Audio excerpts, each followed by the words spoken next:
Assalamualaikum warahmatullahi wabarakatuh. Alhamdulillahirabbil alamin wassalatu wassalamu ala rasulillah ajmain. Yang kami hormati Bapak dan Ibu Dewan Guru SMA kelas 1. Pertama-tama adalah kita berpuji syukur dan Allah SWT karena pada hari ini kita masih diberi nikmat sehat sehingga kita bisa mengikuti acara pembahasan pembelajaran negara. Kami selaku kepala sekolah pertama berharap dari pembahasan pembelajaran negara ini kita bisa mengambil manfaat karena ada beberapa hal yang baru dan yang tidak baru. Yang baru mungkin sekarang ada 8 profil. Yang tidak baru itu karena sebenarnya pembelajaran negara itu gabungan dari CBSA, dari kurikulum yang pakem dulu itu sebenarnya ada di sini.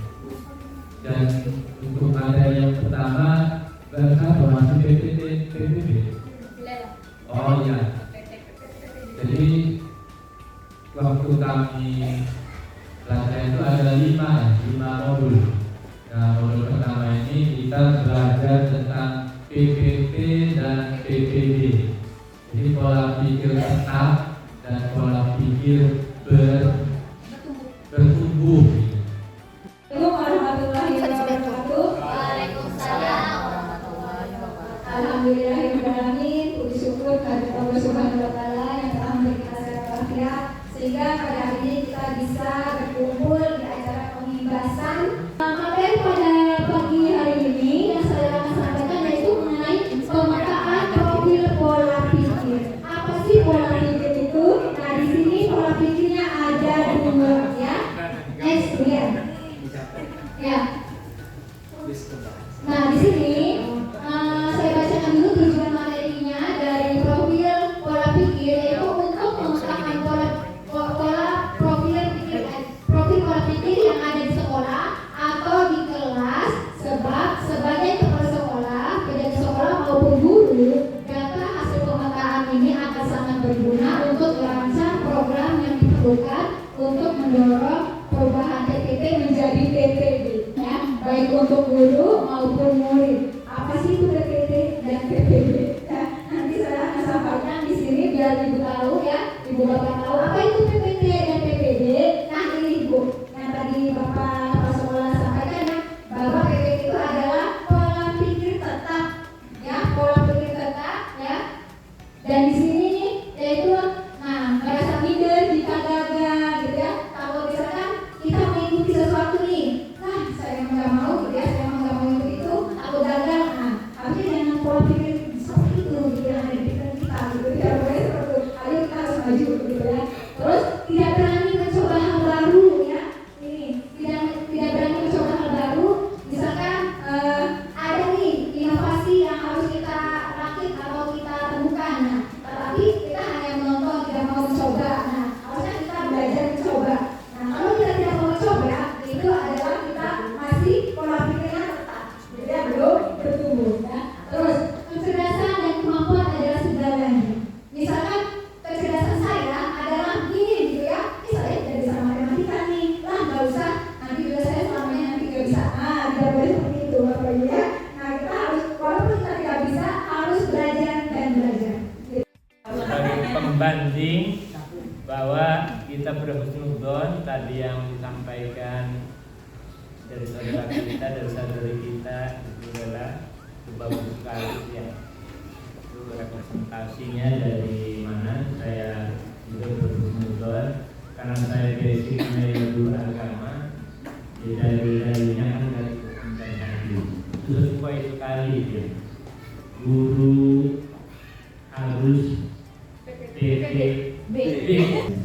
Konsep Al-Quran yang lainnya itu seperti Al-Quran 11 yang innallaha la yughayyiru ma biqaumin hatta yughayyiru ma bi anfusihim. Sesungguhnya Allah tidak akan merubah nasib satu kaum sehingga kaum itu berubah.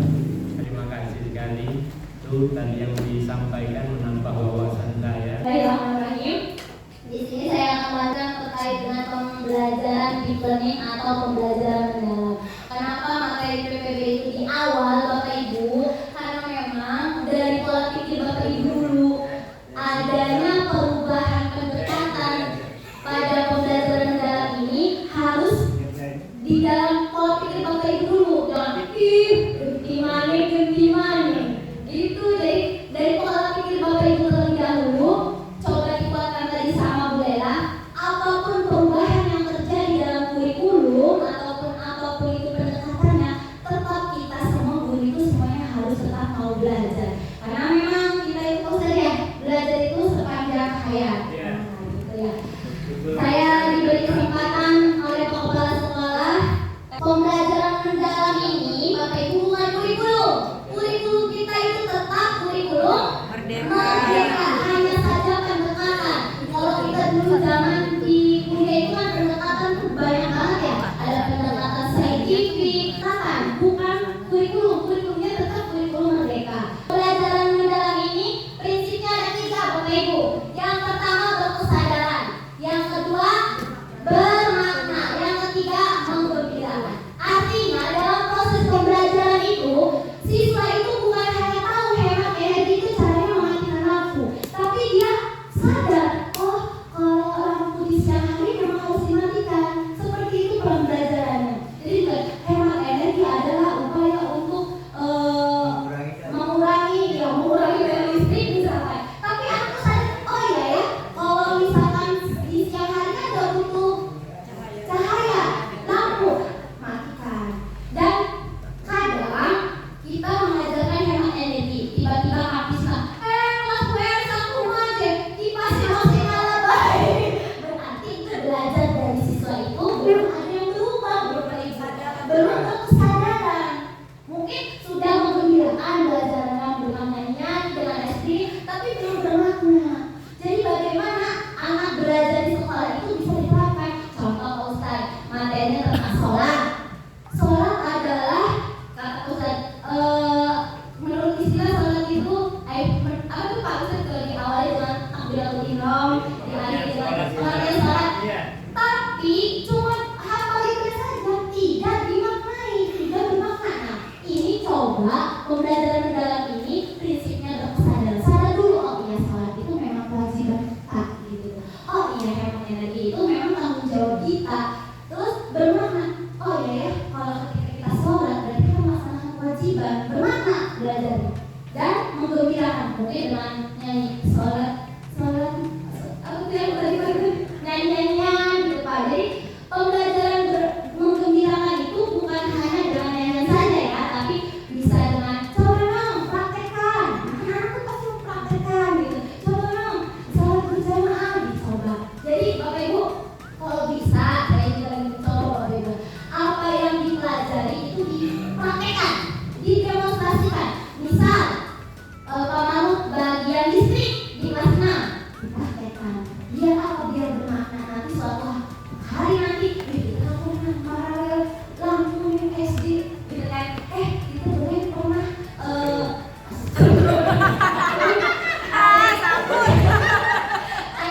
kayak kemarin saya belajar gaya apa Bu? Gaya itu bukan yang selfie, bukan Mam. Ternyata ketika anak mempraktekkan mendorong pintu, menarik pintu, nah tuh yang namanya gaya itu ada kekuatan tarik atau dorongan. Apa aja? Bu kalau mendorong ini anak pada seru. Bu apa lagi Bu ya? Apa lagi? Nah, dipraktekkan Bapak Ibu. Yang dipraktekkan itu biar pembelajaran menggembirakan. Boleh dengan SD? Boleh. Mari kita pahami dengan keimanan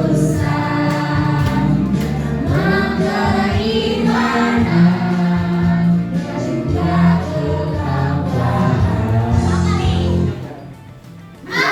Kedua mewajibkan dengan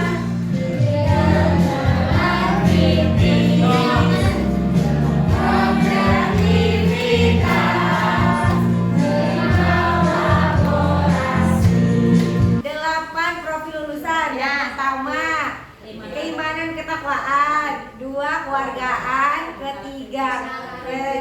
Kenalar kritis, keempat kreativitas, kelima kesehatan, kolaborasi, keenam kesehatan, kemandirian, ketujuh kesehatan, kedelapan komunikasi. Bapak Ibu, prinsip pembelajaran daring kan 3 ya. Kalau tadi mindful, meaningful, joyful. Intinya Bapak Ibu, ketika Bapak Ibu proses pembelajaran itu kaitkan dengan kehidupan sehari-hari. Melalui apa Bapak Ibu? Melalui olah pikir. Olah pikir itu kognitif ya. Olah hati, afektif.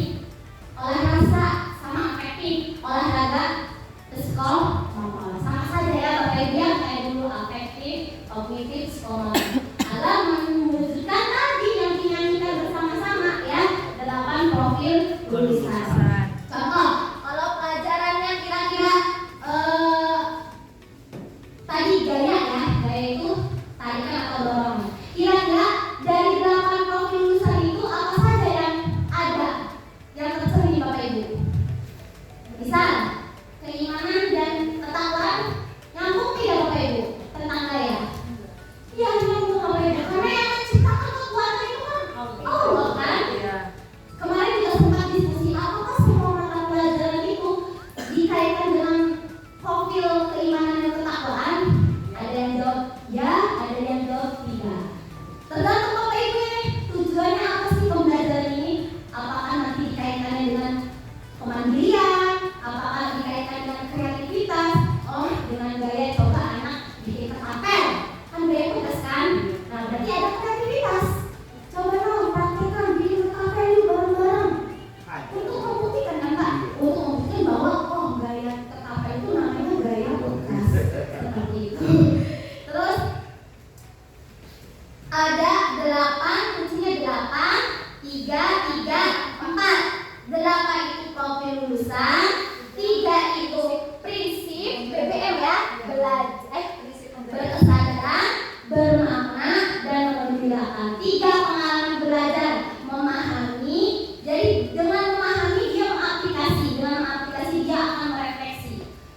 Dan 4 itu langkah pembelajaran mendalam. Yang pertama praktik pedagogi, lulusan pembelajar, lingkungan pembelajaran, pemanfaatan digital dan pemitaan pembelajaran. Intinya kata Bu Lela, bagaimana kita bijak dengan perubahan teknologi yang semakin cepat Bapak Ibu. Khawatir gini, kalau kita tidak mengikuti perubahan teknologi, kita bakal kalah sama anak. Anak tuh udah tahu ChatGPT, terus udah tahu AI lainnya Gemini gitu. Kalau kita nggak tahu gitu, nanti bakalan ini kita ya bakal dilangkahin anak gitu. Minimal kita tahu aja Bu ya. Dan memang teknologi itu katanya anak terbatas juga Pak ya. Infokus cuma 1.